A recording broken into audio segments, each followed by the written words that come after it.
Assalamualaikum warahmatullahi wabarakatuh. Waalaikumsalam warahmatullahi wabarakatuh. Liridhoillah wa li syafaati rasulillah wa li karamati awliyaillah wa li musannif hadzal kitab Riyadhus Shalihin al-Imam Abi Zakaria Yahya bin Syaraf An-Nawawi Ad-Dimashqi wal muassis hadzal ma'had Aba Khazin Mansur. Al-Fatihah. A'udzubillahi minasyaitonir rajim. Bismillahirrahmanirrahim. Ar-Rahmanir-Rahim maliki yaumiddin wa iyyaka nasta'in ihdinas siratal mustaqim.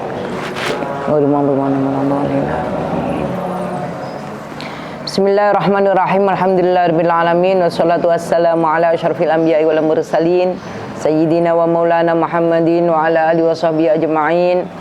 Subhanaka la ilma lana illa ma 'allamtana innaka antal alimul hakim. Rabbi syrah li sadri wa yassir li amri wahlul 'uqdatam min lisani yafqahu qawli. Rabbana iftah bainana wa baina qaumina bil haqqi wa anta khairul fatihin.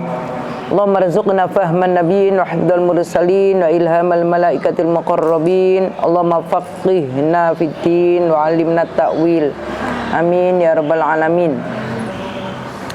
Wa an Abdillah wa an Abi Muhammad Fadlan iki.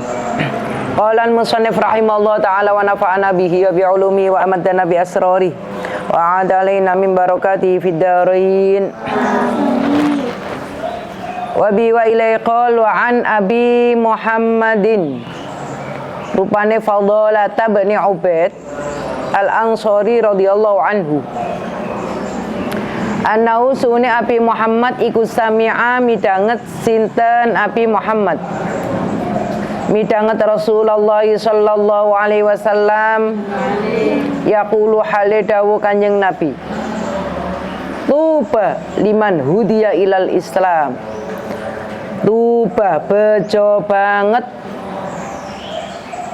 liman ketuwe wong hudiya kang den tuduhake diparingi hidayah, hudiya kang den paringi hidayah sapa man ilal islami maring Islam. Bejo kemayangan ngoten basa nggih. Tuba kebahagiaan yang sejati bagi kita adalah ketika kita masih ada iman, ketika kita masih dikasih Allah hidayah keislaman kita. Jadi bukan cuma Islam di KTP tok, tapi Islam nurut syariat, melakukan apa yang diperintah dan meninggalkan apa yang dilarang. Termasuk jadi santri. Ini adalah kebahagiaan tertinggi bagi kalian. Jadi jadi santri itu Masya Allah. Mau tidak mau Mbak, mau tidak mau kita harus ikut aturan itu. Yang mana semua aturan itu adalah untuk kebaikan kalian. Dan itu adalah syariat Islam. Kita itu sama dengan menjalankan syariat-syariat Islam yang hampir-hampir sempurna. Kriterianya itu sempurna karena yang namanya jamaah ya harus tepat waktu. Mau tidak mau karena aturan. Kalau tidak begitu ya di punishment. Nah itu kan bagian dari aturan. Tapi semuanya adalah untuk kebaikan kalian. Jadi perlu sekali untuk kalian syukuri. Alhamdulillah kepethuk sama ibu sama bapak matur nuwun kula dipondokaken. Itu adalah kebahagiaan sejati dari seorang mukmin, dari seorang muslim. Itu sampai detik ini kita masih dikasih hidayah Islam. Wa kana aishuhu, wa kana ono apa aishuhu pengupo jiwane man iku kafafan kang nyukupi. Sampeyan tinggal mek nada tok tiap tanggal muda tinggal ibu sangune. Nah, itu wis arek santri ini pun kafafan semuanya ya. Nggak tahu betapa ruwetnya ibu bapak untuk cari sangu kalian itu kalian sudah nggak tahu sama sekali. Ya. Yang penting sudah tercukupi kebutuhan kalian. Wah, itu Masya Allah sesuatu yang wajib disyukuri nih. Wa kana aisyuhu kafafan. Seberapapun itu adalah Allah kasih yang cukup pada kalian. Wa qana'a. Lah ini intinya di sini. Kebahagiaan itu akan begitu sempurna kalau ada sifat qana'a. Wa qana'a lan nerimo sopoman. Nerima apapun yang Allah kasih kepada kalian saat ini. Dikasih sangu sak wulan 300 nggih, alhamdulillah. Itu kalian harus pinter. Nah, makanya santri itu statusnya banyak. Di samping pelajar, dia juga sebagai sekretaris, nyateti apapun itu kebutuhannya sendiri. Dia juga sebagai manajer, mengatur waktunya bagaimana sekiranya waktu saya ini semuanya manfaat, tidak ada yang sia-sia. Sebagai ibu laundry, ya, paling enggak meskipun enggak nyuci sendiri, ya ada kan yang nyuci sendiri, tapi kalian sudah di sini ada mindset, oh ini waktunya disuci, yang ini masih dipakai, itu ada, seperti itu ada. Jadi santri itu pokoknya the best lah ya, statusnya banyak. Nanti insya Allah kalau lulus juga mendapatkan sesuatu yang tidak kalian kira. Pengalaman-pengalaman yang sudah kalian tempuh, apalagi sampai 6 tahun, itu akan menjadi pelajaran berharga bagi kalian untuk mengarungi lagi samudra yang lebih luas, lebih banyak ombak yang menerjang. Itu karena kalian sudah menguatkan dan membiasakan diri untuk kuat di pondok dengan segala permasalahannya, maka insya Allah nanti akan lebih kuat lagi ketika nanti di masyarakat. Yang penting adalah qanaah, itu membuat hati bahagia sendiri. Apapun yang ada, apapun yang kita terima hari ini, itu adalah alhamdulillah. Itu salah satu ciri khas dari orang qanaah adalah sering berkata alhamdulillah, sering mengucapkan alhamdulillah. Karena itu adalah hati untuk menggiring sifat saya terima, saya matur nuwun. Itu adalah sawangannya gampang, Mbak. Nek ngucap alhamdulillah. Tapi kalau alhamdulillah itu kita masukkan hati, itu kayak ada sel yang menghidupkan, kayak ada lampu yang menghidupkan sel-sel kita. Gitu kita mengucapkan alhamdulillah. Ya coba, alhamdulillah jadikan kebiasaan. Insya Allah hidup kalian akan bahagia terus, akan bersinar terus. Kenapa? Karena itu tadi ada lampu yang kemudian terus menyinari kalian berupa sifat qanaah. Cirinya sering mengucapkan apa? Alhamdulillah. Itu coba dipraktekkan. Coba. Rawahu Tirmidzi wa qala dawsaba Tirmidzi haditsun hasanun sahih, ay hadza haditsun hasanun sahih. Wa an Ibnu Abbas radhiyallahu anhuma qala dawsaba Ibnu Abbas kana ana sapa Rasulullah sallallahu alaihi wasallam iku yabitu nginep Kanjeng Nabi, nginep al-layali ing dalem pira-pira wengi.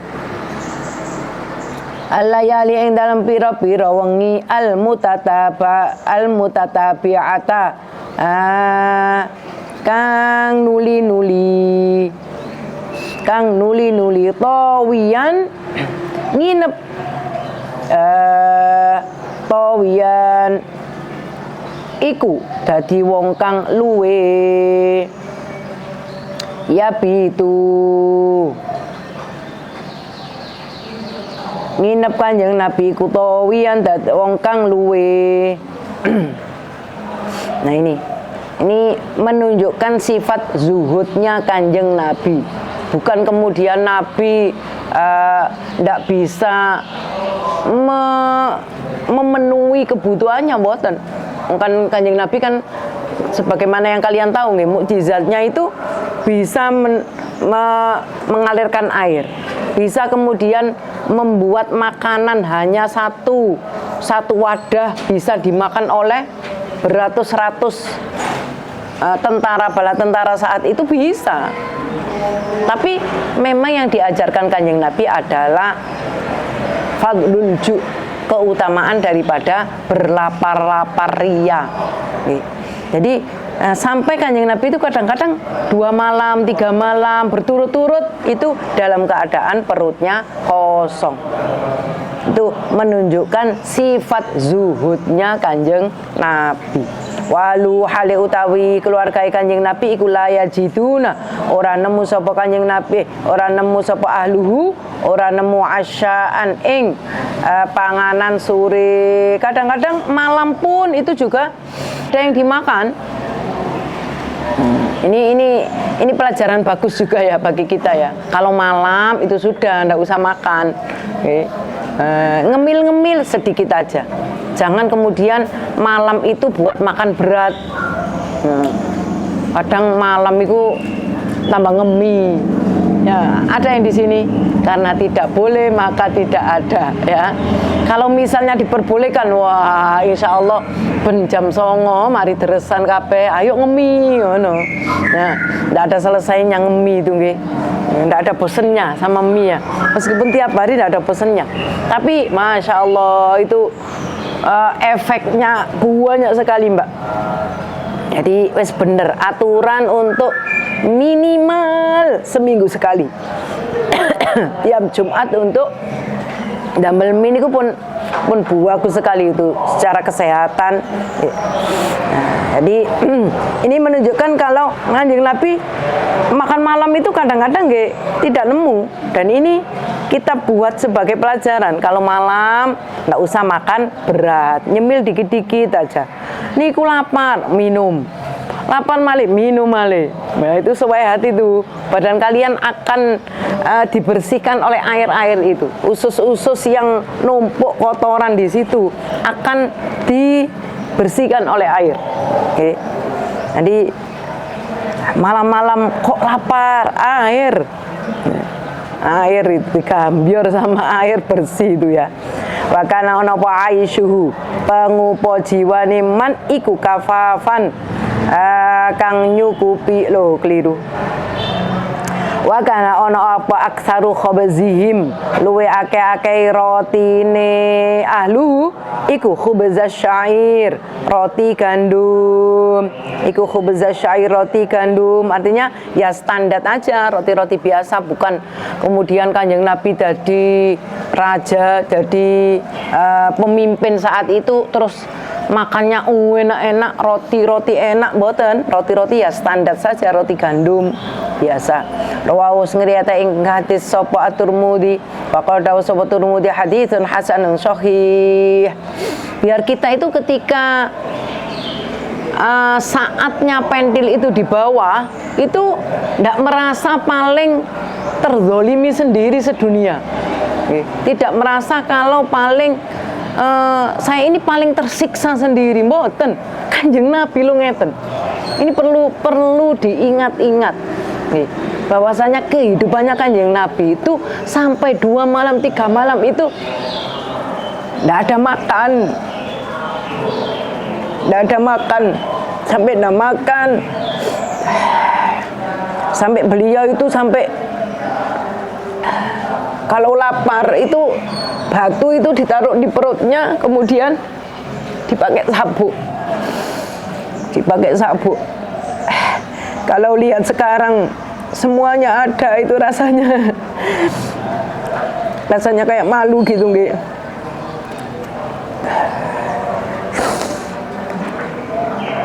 Di Kanjeng Nabi itu dan keluarganya, tidak hanya Kanjeng Nabi itu, semua keluarganya itu juga begitu. Ini pelajaran sangat berarti buat kita,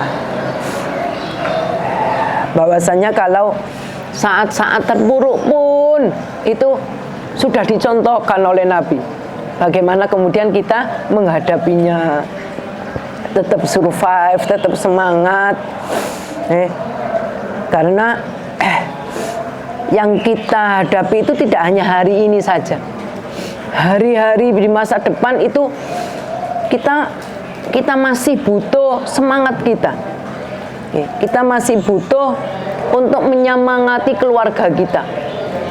Jadi misalnya kalau kalian gitu di saat-saat akhir tanggal-tanggal akhir mau disambang itu kan sudah tidak punya apa-apa.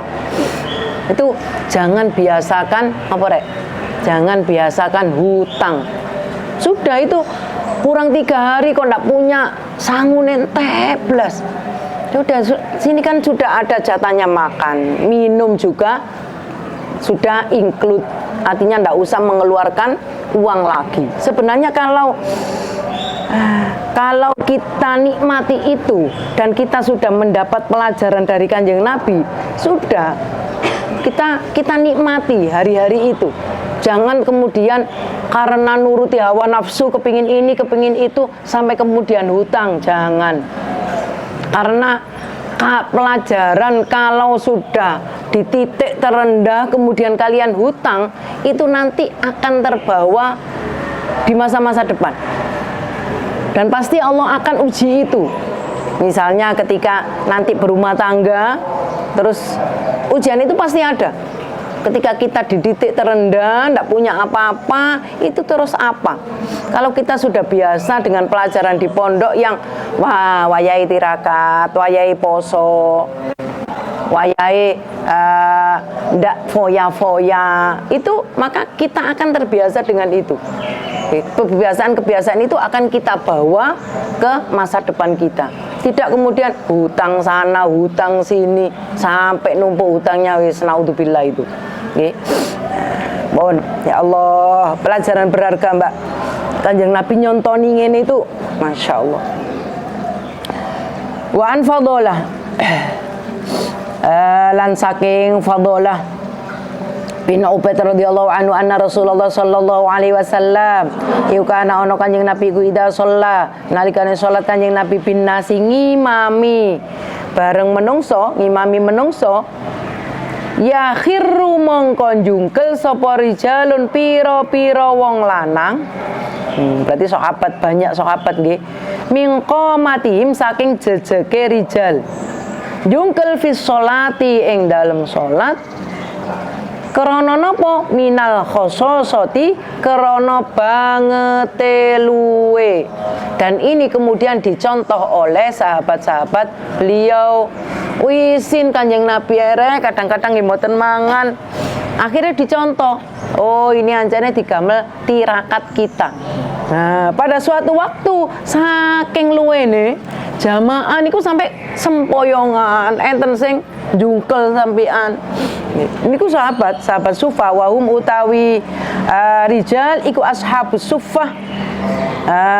Sahabat-sahabat Nabi ingkang manggen dateng empere masjid.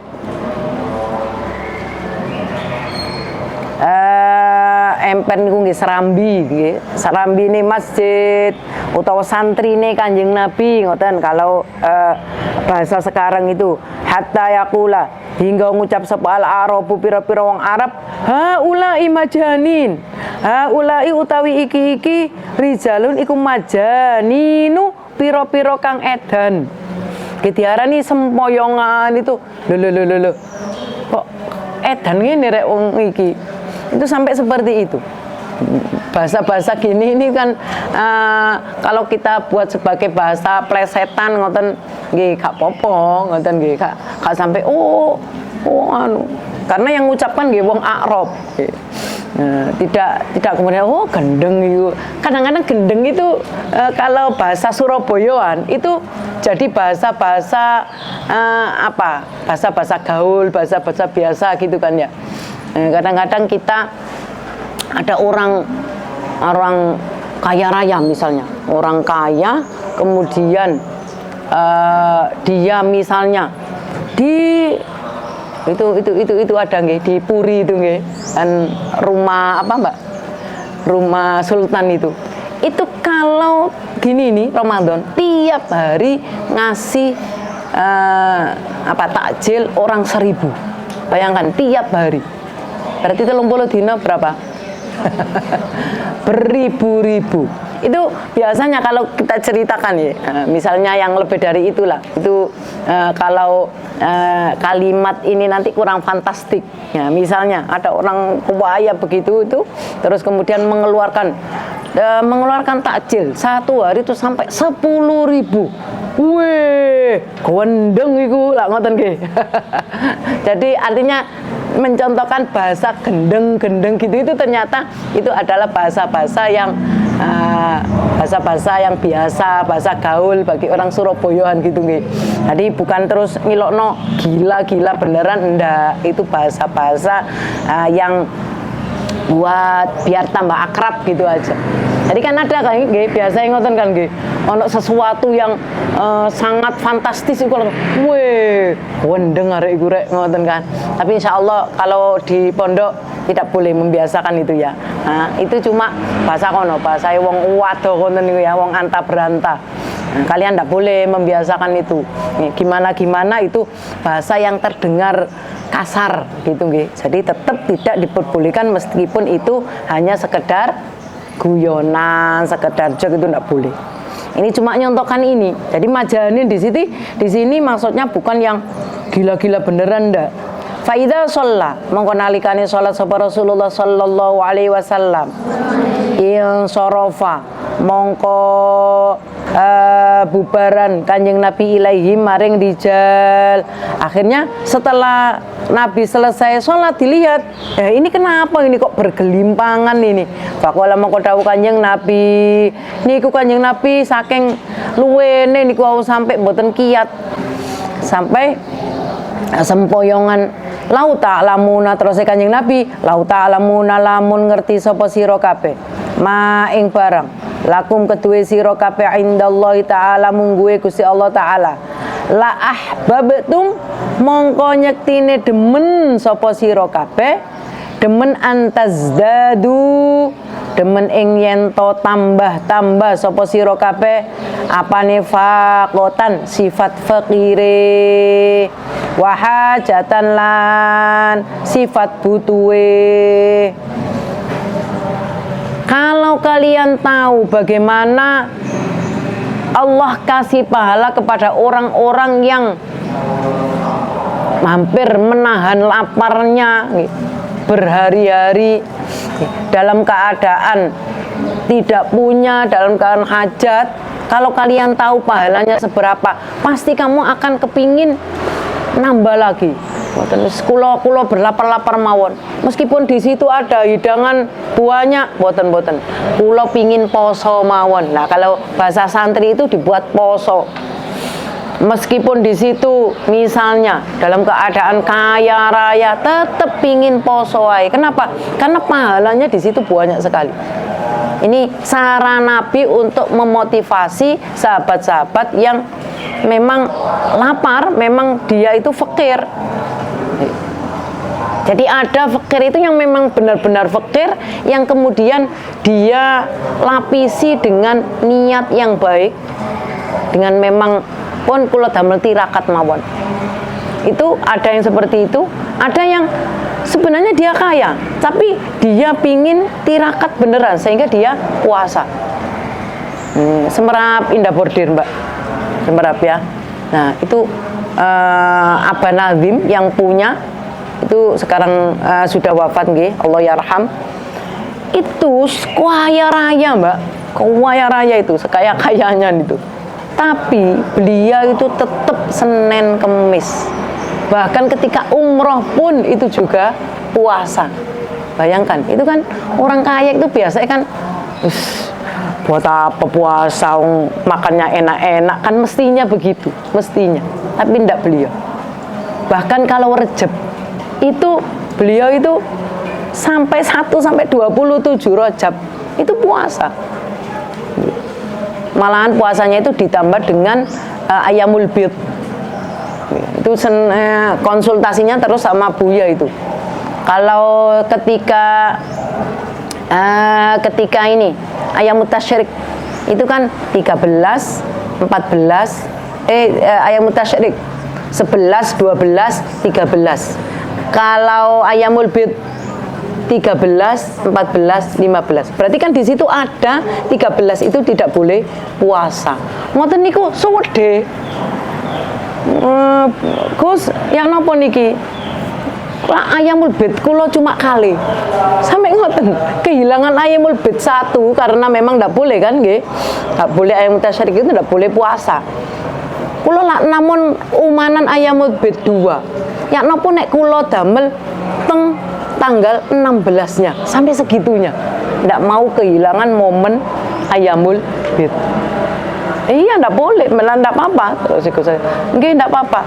Loh, Buya yang ditanyai seperti itu loh, merasa terpukul. Dulu Buya Senin Kemis. Ketika Pak Nadhim itu tanya seperti itu sampai Buya terpukul. Masya Allah, Pak Nadhim itu sampai segitunya. Sehingga beliau izin aku cuma mengeluarkan solusi, tapi saya sendiri tidak melakukannya. Akhirnya ya ditambah puasanya sekarang menjadi Senin Kemis sama plus ayamul bid. Itu salah satu motivasinya adalah dari Pak Nadhim itu tadi. Ya Allah, itu tirakat temenan nih. Ada orang kaya raya yang kemudian puasa istiqomah, bahkan ketika umroh pun itu kesaksian daripada istri beliau sendiri. Ya Allah Gus, bonus Pak Nadhim niku santri jenengan aja nih, mosok umroh niku lho nggih kobre Senin Kemis sampai begitu. Ya Allah, ndak nutut gitu. Ini motivasi seperti ini yang kemudian harus sering kita dengar, sehingga itu membuat kita kuat ketika kita melakukannya. Itu tadi Rejab sampai 27 itu bayangkan, ya Allah. Ya, saya aja enggak kuat nih untuk sampai 27 itu. Paling enak itu puasa Daud itu, Mbak. Ya, puasa Daud itu enak. Sekarang waktunya tirakat. Besok waktunya hari raya. Kayak ada motivasi tersendiri. Oh, meneri riyo rek menikah poso.